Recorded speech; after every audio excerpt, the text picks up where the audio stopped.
I have I hope so, and saw and conquered and got conquered.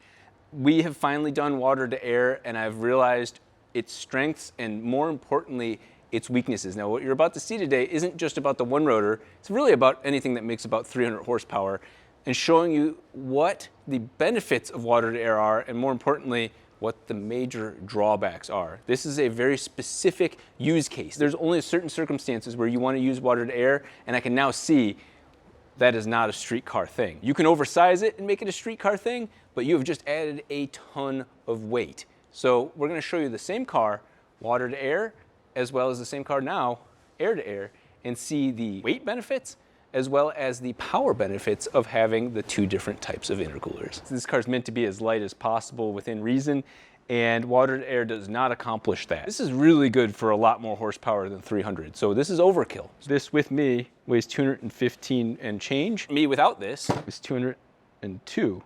So you're talking about 13, 14 pounds of just that core. I'm gonna compare that to this little guy. It's gonna be a slightly lighter, because it's smaller. We save about 3 pounds there, and sadly, that's the beginning of it. With water to air, this is as small as we could make it. This also weighs 5 pounds or so.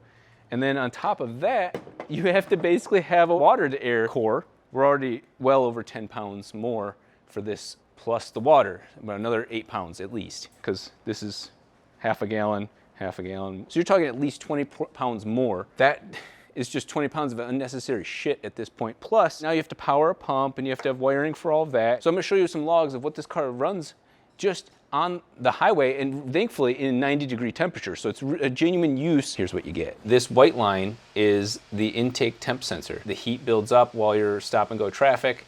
And then as you start getting some airflow through that little cooler, it cools down again, and then of course back into stop and go traffic. Because the system is small, you can see how reactive it is, and I'm not in any boost. I'm literally just driving. So what are these numbers? Well, in stop and go traffic, we're at 153 degrees Fahrenheit with the water pump moving at full speed, the fans are on, and then it drops down to 120 degrees Fahrenheit. 121 is really the lowest it goes to. And then it just starts ratcheting all the way back up to 150 in stop and go traffic. 150 is already in my uncomfortable range. 120 is great in comparison. So driving around here and then testing some pulls, and this log is about 5 minutes. And so you can see from warming up the car, 77 degrees on the temperature, and then you just see the air ratcheting up because the fans aren't on, the car's warming up. And so the downside is you'd have to have the fans on while you're trying to get your water and your oil up to temp. Those aren't doing the same thing. I don't want the fans on to clear the heat out of the air. I'm not even into boost again, but I did rev it up to 5,500 RPM. It just keeps building temperature. I don't even want to start here. I want to start down here. I want ambient temperatures. This is actually the run that broke the transmission. And it's funny because you're gonna think that that's a negative, but it's actually showing you the strength of water to air. I had done a couple pulls and had the car idling, got up to temperature, because you can see coolant and oil are at temperature. And air is currently at 110 degrees, that's great. And I go and do a first pull. And this pull, I was testing the wastegate, so at 3,500 RPM, we're already at 12 pounds of boost, which is utterly incredible. This is water to air working really well. The air temperature drops as we're doing the pull. Kind of same thing here. It drops as we're doing the pull because air is coming through the system and it is cooling the heat exchanger. But then here's the run where I snap the transmission again, and I'm also much higher boost. Those two pulls were done in second gear on purpose to be able to hold the pedal wide open and have the car just tell me what's the most it can do.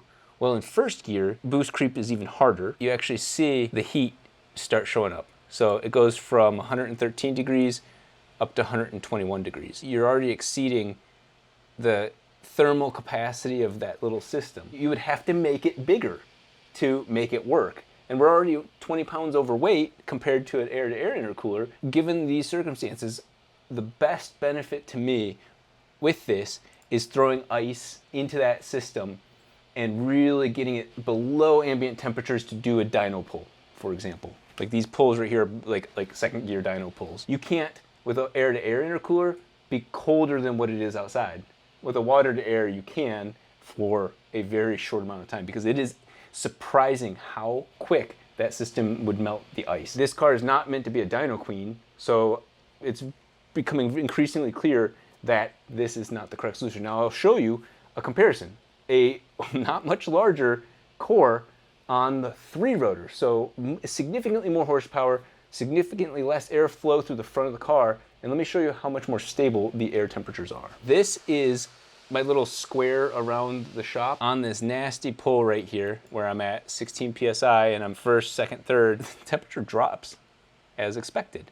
So it's creating a shit ton of heat, 3 rotors worth, and it goes from 97 degrees down to 91. That's not temporary. That is officially 91 degrees. The heat is gone. The energy is gone out of the system. That, whatever, 300 to almost 400 degree temperature coming off that turbo has been shot through that air-to-air intercooler, and that is now dispersed into the world. There's nothing more to prove than that. Obviously, when it's sitting on a dyno and there's no air going through it, that's why you see all those wild-looking cycle fans and everything. It heat soaks quicker on a dyno, but for street driving, it is so brutally effective. This was still like 85 degrees out, and it got almost to 85 degrees on each of these pulls.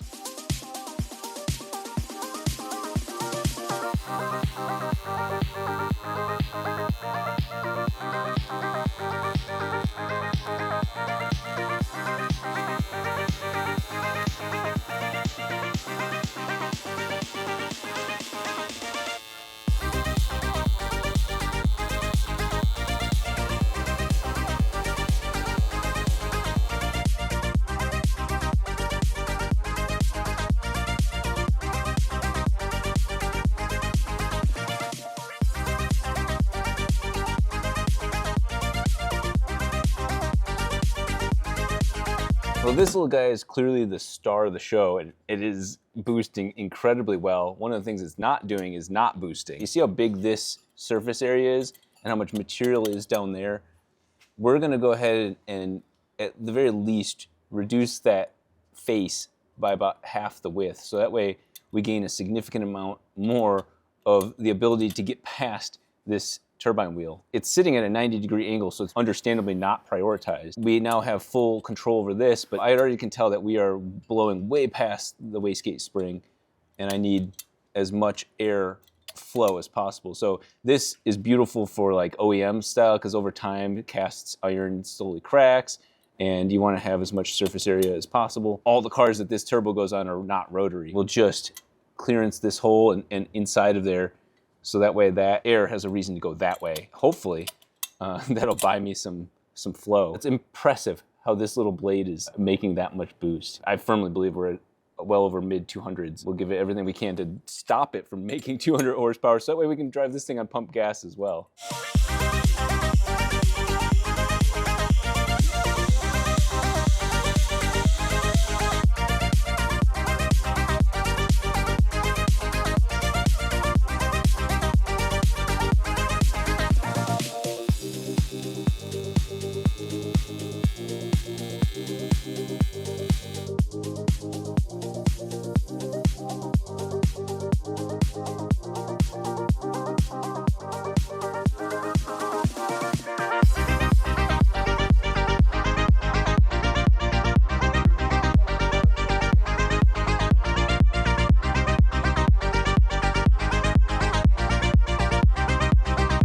The transmission sensor, I have not gotten a chance to wire up, and we can actually get to it now without the PPF, but I don't want to take my chances, and I really want to have rear wheel speed. These are the rear speed sensors off of stock RX-7, and they work incredibly well. They're unpowered, so it's just like the crank angle sensor, it's magnetic. And so it's generating positive and negative voltage. There's the spot right here on the stock Miata that is in the casting where a speed sensor could go. And so what we're gonna do is get a ring from like AutoZone for 11 bucks and place it onto the stock wheel hub. Now, 94 On had the option for ABS, and they would have all this. Now, I already got it, here's the ring. It's gonna work perfectly. We'll make sure that when we put this sensor on, that this line comes across like that. So that way you get this cleanest on-off. We'll probably hand machine this down even, and then tap a hole, and then just like this one, we'll put a shim or something if we need it to get further. But let's take a look at the stock rear axles. This is $11, so it's like worth the slight modification because stuff I have, and I get even more pulses than the transmission speed sensor. When you put it on the stock axle, which is exactly 3 inches, this ring is 307. And all I'm gonna do is just shim that, and then we'll just tack the ring on. It's gonna work very well. I've had to do so much with wheel speed sensors. In this range, you can really phone it in as long as it's as hub-centric as possible. We'll definitely have to clean this material off to get some tacks on there. We're gonna do this on both rear wheels because I don't know if this is an open diff, and that means the one wheel peel. So the Haltech is smart enough that if you have 2 wheel speed sensors and one wheel is doing 100 miles an hour and one's doing 0, it knows that the average speed is 50 miles an hour, which is the speed coming out of the transmission, which is the number I actually care about. When you know both of them, you can actually use both rear wheel speed sensors together to generate the gear that you're in. If you only have one, it's gonna change with RPM. So Terry and Ryder got this all set up. This is exactly what I was hoping for, and they tacked it in. If we were to put this on here, you can see that there's a distance from this to this touching. So what I'm gonna do is take the feeler gauges, and this is about 45 thousandths. Have this sitting on the wheel, and this sitting there, and then Terry's gonna shim this to that with some just basic washers to see if we can get within that range. With the wheel speed sensor plugged in, we're using a 44 tooth tone ring, which is I think pretty much the stock one for this car. This tire is 23 inches in diameter, and so it ends up being 72 inches in circumference, and all that math adds up that basically every single time it sees a tooth, it's about 1.6 inches. I set it to millivolts. Even with this slow of a speed, it's reacting. Now, what's going on is this is measuring DC voltage, so it's just like up and down. Well, this is AC. It's positive, negative. So technically, I would want to measure it using AC, but the problem is that it's fluctuating back and forth. So it's not so much about the voltage as much as the hertz. And so I'm going to switch it over to hertz, and we'll see if we get a number. And there you go. So we're seeing 31 times a second, 25 times a second. I've seen it as low as 18. So 18 teeth per second translates to about 1.6 miles an hour, which is typically what I expect to see. Just under 2 miles an hour seems to be the cutoff. If the signal's running next to power lines, it's not shielded, it's got to be a lot higher than that. But on a reluctor style where it's just a magnet and all that, 1.6 volts is really good, and Haltech's really good at reading that low levels. If the Haltech's not seeing that signal well enough, we could probably change the shim distance. So it's very close to the tooth, very far away from tooth gap. But at this point, I'm reading around the range I wanted to read. We're good to run the rest of that cable up through into the car and out to the Haltech. There you go right there. You can see Terry's muscle and his exact frequency of each of the pulses. You saw how subtle that was. Let's see what the Haltech does. Yeah, so go ahead and give me a quick pulse. And so you can see there, that works. So the Haltech's good at it. It is filtering under about 5, so we could shim it and get it closer to get that really low speed stuff, but it's very clearly accurate after that point.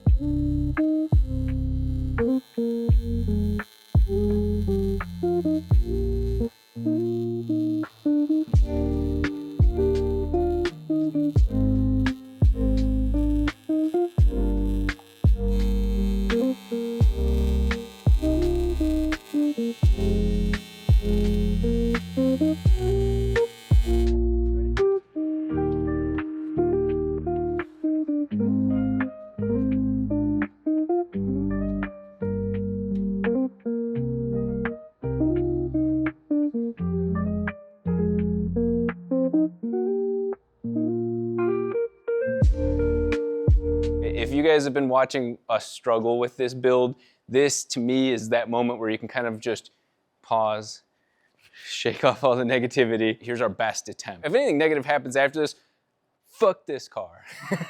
That's how it feels. I'm just like, just give me a reason. But we've got the front mount intercooler all set up. Aside from wires, there's really nothing in this engine bay.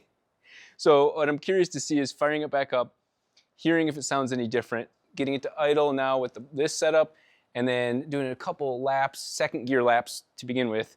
So that way it's under load, it can't respond as quick, we can't snap parts, and then just finally start building on top of the solid base.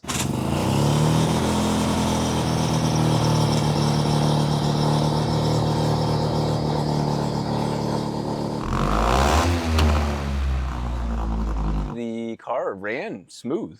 I mean, physically, no, it's still vibrating. That has not gotten any better. But the rest of it. I saw flames. I'm happy. Okay, yeah, the flames are perfect. I got up to 6,500 RPM, somewhere in there. Wow, it didn't sound like it. No, it's. I'm curious to do another pull. Funny enough, our goal right now is to get as little boost as possible. Not make the big pulls. Second gear, nice and stable, and hit wastegate spring with the little bit of porting that we did, and the arm having more room to move. I know it's not going to be 7, but I'm hoping maybe 9 psi. Air temperatures are much colder with that front mount.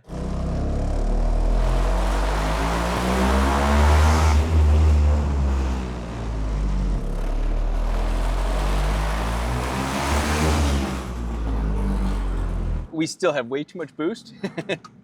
Overboosted? Overboosting, but I also was being more conservative with the boost, so we'll see what overboosting is to this thing. It's actually like 30 psi. Never mind. Oh my god. 30 What the fuck happened? This pull is nice and clean. It gets to 12 psi when I was aiming for 7. That was good.